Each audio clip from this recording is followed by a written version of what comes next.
Hi guys, my name is Jamie Taylor and welcome to Brief Histories.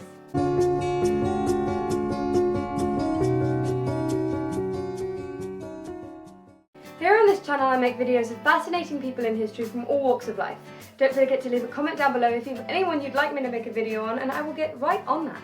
But today we're going to the 16th century to meet the son of Mary Queen of Scots, a king who ruled for 57 years and whose private life caused much speculation and scandal during his lifetime.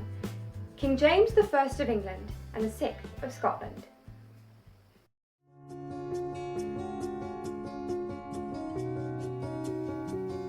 James Stuart was the son of Mary Queen of Scots and her second husband, Henry Stuart.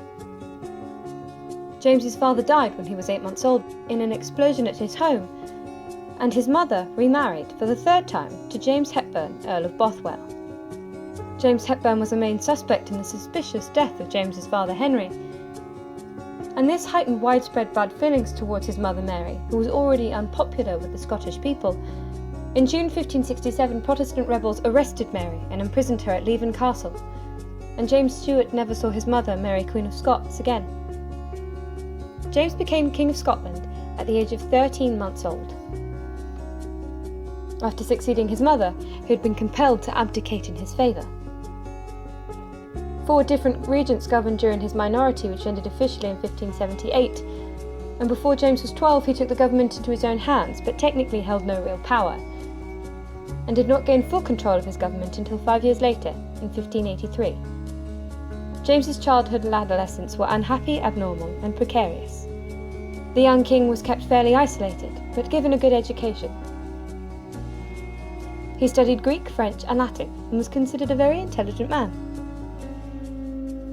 As a youth, James was praised for his chastity and showed little interest in women. But his aversion to the female sex became clear upon one man's arrival at court. At the age of 13, James fell madly in love with his cousin Esme Stuart. James made Esme the Duke of Lenox and gave him full control of his ministers. Within a few months, no one dared challenge the Duke, for fear of angering the king. A well-travelled man 25 years his senior, their affair caused much drama. James would often openly clasp the Duke in his arms to kiss him in public, scandalising the court, who saw that Esme went about to draw the king to carnal lust. Desperate to stop this, in August 1582, the Protestant earls lured James into Ruthven Castle, imprisoned him and forced Lenox to leave Scotland to separate the duo. After James was liberated in June 1583, he assumed increasing control of Scotland. Now in charge, he proved to be a shrewd ruler in control of his court and people. Between 1584 and 1603, he established an effective royal government and relative peace between various religions and political factions in Scotland, and also survived an assassination attempt, which was largely speculated to be a cover-up James had staged to have someone he disliked disposed of.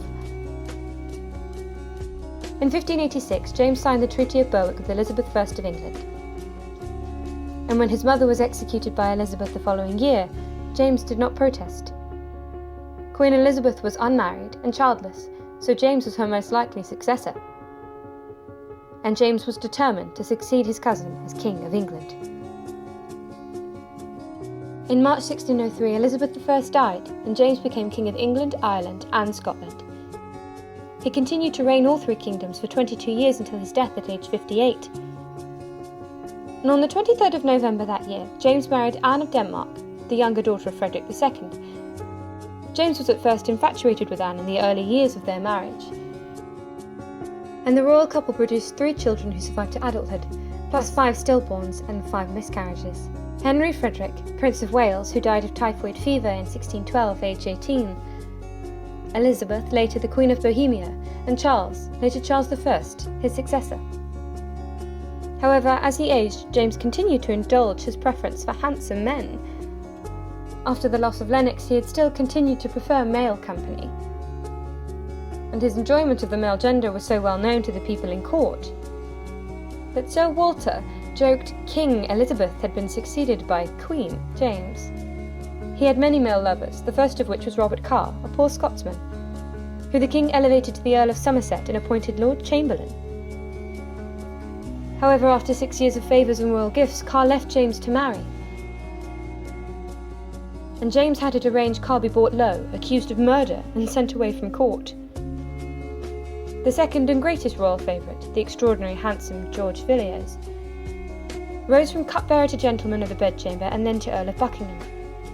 James showered George with costly jewels, lands and titles, and declared proudly, "I love the Earl of Buckingham more than anyone else, and more than you who are here assembled." Jesus Christ did the same, the king said, and therefore I cannot be blamed. Christ had his John, and I have my George.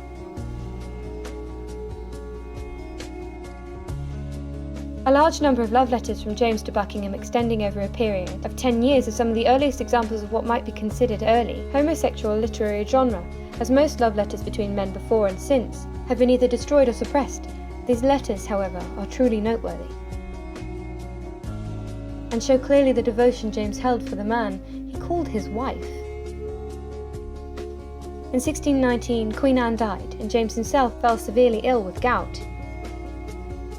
Though separated, he greatly admired his queen, and her death caused him great pain. His last years were hard.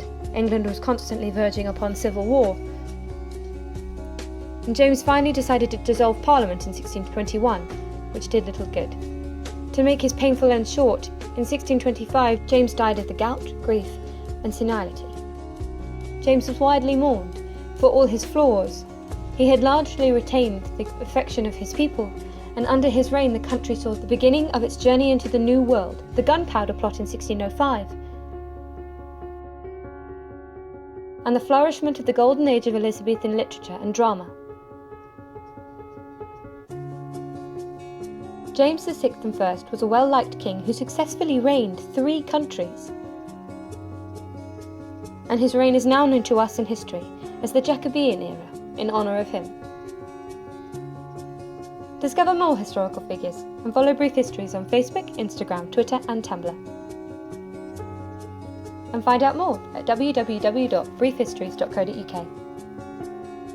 Check out the other videos on this channel and see what you find.